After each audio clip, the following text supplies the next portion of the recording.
Hello, good evening. I'm running a little bit behind. Hopefully, you guys could hear me. Good evening. I know I have not been live lately. Tax season has been kicking my butt. I wouldn't necessarily say it's because of the tax returns per se, but it's just been very different as an entrepreneur. But once again, good evening. For those who don't know me, my name is Kayla Joshua, and I am a financial service specialist. And what I do is teach people how to make 100K in 90 days using my Power program. And tonight, I wanted to discuss just as a business owner, as a Black business owner, as a woman in general, um, the topic of price negotiation. I've noticed that when it's probably something on my face, but our people, particularly Black people and minorities, when we go places, whatever, hey, how you doing? Whatever they say, the price is, that's the price. The price is the price. But when it comes to dealing and purchasing things from our own people, it seemed like people always try to negotiate with us as business owners. And I thought about it and I wondered, like, why do people try to negotiate with us as business owners? Is it because of our ethnicity? Is it because of the type of quality of business that we provide? What is it? And if you can hear me, please drop a one in the chat. I just want to make sure that you're able to hear me. Um, why is it that people undervalue our business as Black business owners, but yet they value everyone else's business? Hey, Jonice, how you doing? Hey, Dorian. So that's something I kind of thank you. So, okay, I know you guys can hear me. That's kind of something I wanted to talk about today. And of course, before I come before you guys, I always do research. And what I had came across is this statement. It said, there's a myth that's been placed in our communities for many generations. And it said, white people's ice is colder. White business owners are superior to Black businesses, quote unquote, says Ron Busby, the president of the U.S. Black Chamber of Commerce. So, for some reason, in our head, as minorities, as Black people feel like if it's white is right, or any other ethnicity. I'm not just targeting white people, but hey Kentrella, if it's white is right, or if it's not Black, it's a better quality business, it's a better quality service. And like, we really need to dig deep and figure out, why do we treat our own people that way? It's not just in business, but of course I'm talking about business tonight, but it's in many other aspects of life as well. This one lady, she said she sold purses, and everywhere she go, people say, oh, I love your purses, I love your products, I love what you have to offer. And they're always inquiring on her products and services, but they never purchase. But other people, other ethnicities, always purchase from her. So it's like, why do other people trust us, but we don't trust ourselves? We don't trust ourselves. I see, well, today in particular, it was a whole bunch of tax drama going on, okay, in those tax groups. But I noticed that people who have a million followers, umpteen followers, don't know A from B, B to C. But these are the people that's charging half of whatever you got coming home. You got your tax refund $3,000, they want $1,500. But people are drawn to them because they're popular. So it's like, what is it that we have to do to change that narrative? What is it that we have to do to change that? But when I was looking up the information, I realized that it's deeper than what it appears on the outside looking in. It's way deeper. So, first of all, when it does come to Black businesses, we have less access to capital. So, meaning we are most of our businesses is coming out of our pocket. 90% of people who are Black business owners have to fund their own business. So that's why a lot of people get in network marketing, because it's already a system, something already made, because it costs so much to start a business and no one trusts us and no one is trying to give us a chance. No one, hey Gail, hey Dallas, no one is trying to give us a try as Black business owner. Everything we do, they think it's a scam. They think it's sketchy. We trying to steal your money. They would rather go to somebody else that's crooked than go to us who providing an excellent service. Statistics show we have to work 5 times harder than anybody else, especially if you Black, and especially if you a woman, in order to get the same respect when it comes to business that other people get. How crazy is that? But we all have Black mothers, grandmothers. Today, 4 years ago, my grandmother passed. Rest her soul. I miss her dearly.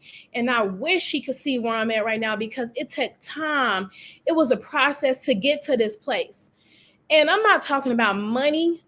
I'm talking about your mentality and how you have to grow as time progresses. Another statistic, according to the Federal Reserve, Black entrepreneurs are denied loans nearly as twice a rate. I'm not going to even say twice. The statistics say twice. Black entrepreneurs, I would say, are denied loans 2 and 3 and 4 times that of other ethnicities. So even when we trying to do right, it's hard for us to get up on our feet. I remember, hey Camara, I remember the owners of the tax company that I'm with saying one day that they were trying to get loans to start their business, trying to get loans to get their business off the ground. They was working out of a garage, and everywhere they go, people were denying them for the loans. Then even once they got the capital, once they showed, hey, we millionaires, people were still denying them for the loan. People are still denying them for the loan. So we have to start supporting each other, and stop looking for a seat at other people's table when we need to create our own table, because it's not an even playing ground. It's not fair. Hey, Shantae, it's not fair, but we have to start respecting our Black business owners. We have to start respecting one another. Even if you don't have the money to invest in somebody else's business, let's start negotiating amongst each other. Hey, I might not do this, but you do this. So let's switch services. I'm going to send you my people for that, because I don't offer that. Everybody don't do everything. I'm going to send you my people. You send me your people, and vice versa. Let's network. Let's network so that way we can grow our economy, because it's possible, but we all have to work together. Networking and mentorship are essential components of any entrepreneur's journey, no matter what your ethnicity is. It's essential. People don't want to pay for mentorship. People don't want to invest in themselves, but it takes money. Hey, Tiffany, it takes money to make money, and it's all about a system. So I know as a minority, it can be very difficult with the lack of people to look up to in those roles. I honestly, when I said, okay, who can I look up to that's doing what I do? If I just use taxes, for example, I would have to compare myself to the big box stores. I would have to compare myself to H&R Block. I would have to compare myself to Jackson Hewitt. I can't compare myself to somebody else that looks like me, because that person isn't there. Or, okay, let's talk about coaching. Then I would have to look at people who are great coaches. I can only think of 2 financial literacy coaches that I know of, that are, names that are well known in the African American community. So it's hard for us to try to get ahead when we don't really have people that we can look at to show us the way on how do we get to that place, if you understand what I'm saying. So my question really is, have you ever noticed a trend where people try to negotiate prices more often with Black owned or minority owned businesses, Black or brown, compared to other businesses? I know I personally noticed it, but I don't know if anyone else has noticed it. I know when people go places, they don't question Gucci, they don't question Louis, they don't question other people and say, why is the price this? When they go to H&R Block and Jackson Hewitt, they don't say, why are you charging me $800 for a return? Because of what they look like, they respect what they say, and that's it. But what people fail to realize is they actually don't even know tax law, majority of them. Some may, don't get me wrong. Some may know tax law, but hey, TT, but everyone doesn't. But they don't question their prices because of their name. They don't question their prices because of the establishment and they, that they went into. So why do you continue to question other people? I'm not saying it's wrong, not anything wrong with questioning, because of course, by all means, you should know what you're paying for.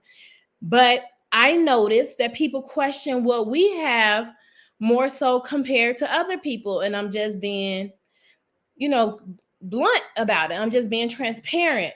But I do feel that it is deep rooted, and it goes back to history, and it goes back to a mindset of having to understand that times are changing, things are changing. If we're only 15% of the United States population, why are 85 to 88% of our people incarcerated? So we already have the odds stacked against us. So why keep fighting with each other? If you Google how a dollar circulates, and it'll tell you, like in the Asian community, it may last 7 to 8 days. In the white community, it may last so many weeks. The Black dollar, it lasts a couple of hours because Black people are the number one consumer. So you can't say we're not spending no money, because people are going to buy what they want to buy. They're going to spend what they want to spend. But the question is, who are you spending your money with? And why are you spending your money with them? We need to stop following the bandwagon and what's cool and what's popular, and actually look at the quality of the items or the quality of the service that you're being given. And I do understand Black business owners have a ways to go. A lot of complaints are our customer service isn't up to par, our communication isn't adequate enough. And those are things that entrepreneurs itself need to work on. Kamara said, only poverty mindset people overthink price, not abundant mindset. And that's the thing. It all does go back to mindset. If your mindset is messed up, that's just where the issue comes in. And that, along with history, it's just really about a change of mindset, and what we can do to change that mindset, and what we can do to change that belief system. So yeah, I just want to know, why do people feel more comfortable negotiating prices with us compared to other people? Like I said, I do think it's based in roots, based in history, based on the past, different socioeconomic factors. They do make it hard for us as Black business owners. So I can admit that they do make it harder for us. But what can we do to change that? We need more Black-owned banks. Like One United Bank is a Black-owned bank. I have an account with them. I rarely use it, but I have an account with them because it's a Black-owned bank. So that's where my money is. When they open up new products and services, that's where I'm going to look to put my money, because we need to start having that trust factor with each other. So we need to start overcoming those challenges in order for us to be more successful as Black business owners. Let me see here. She said, my clients have no problem paying my fee. I'm definitely passing the poverty mindset of clients. I know that's right. Amen. So, what can we do to start making some changes in that? Because I know I am personally going live to talk about it, because it's just my own thing that I've been dealing with different products and services that I offer.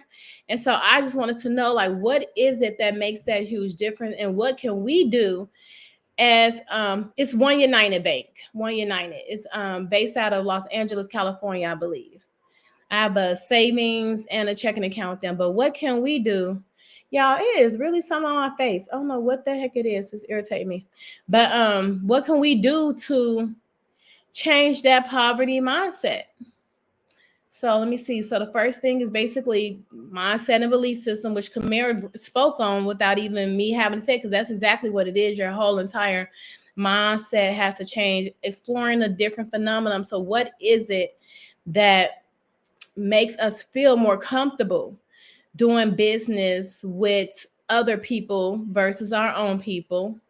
Is it a cultural norm? Is it a cultural factor? You know, I do see people, and I'm not trying to be funny, but I see in Africa, even in Mexico, a lot of bartering and exchanging, like I said, which is fine when you're exchanging a service for a service, but don't belittle another entrepreneur's fee or what they charge, because they put just enough work and value into their business as anybody else does.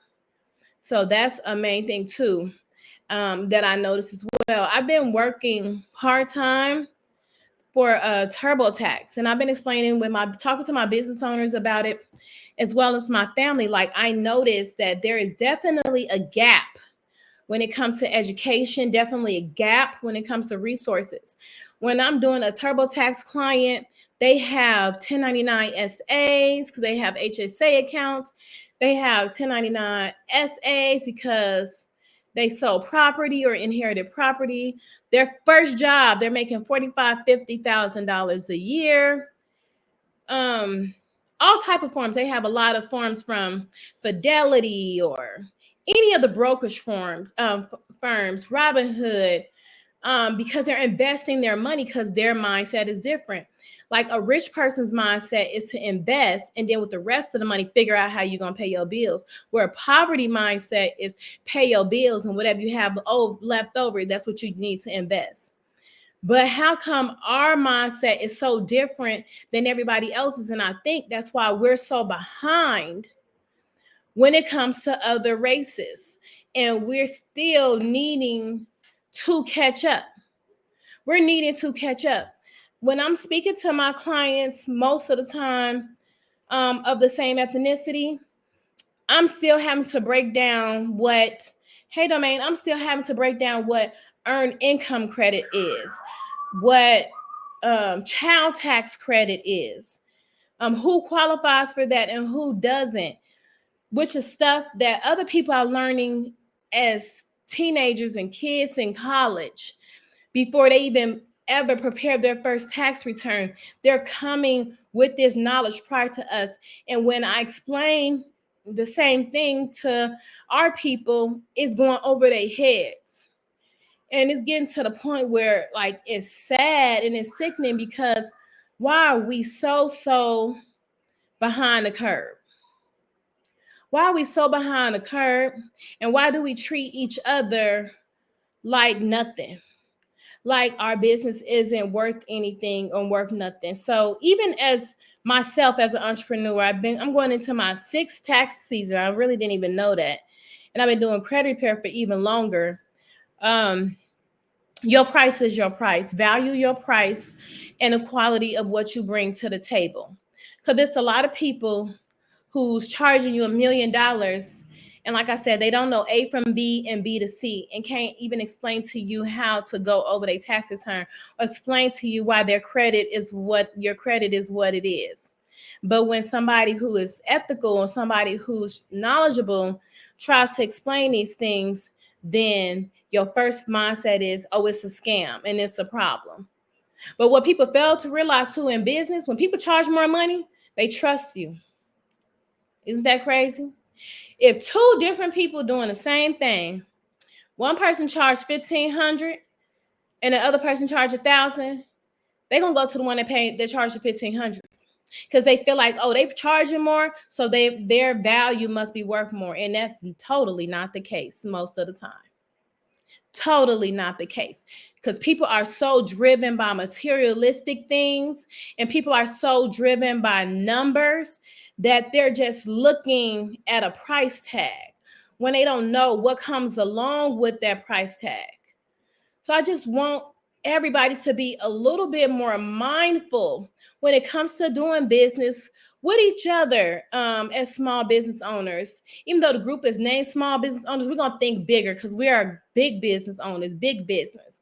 But the reason for this group is to start your foundation.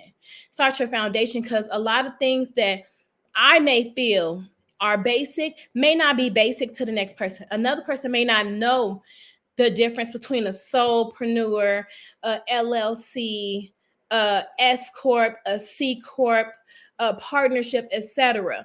So we're here as business owners for us to collaborate together, and let's grow together. Let's grow our business together.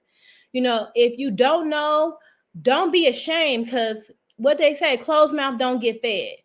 Don't be ashamed. Contact me, book a consultation. Key word, I said book a consultation, because I had to learn my own value. All the education that I put into myself, all the education that I put into my business, my time isn't free.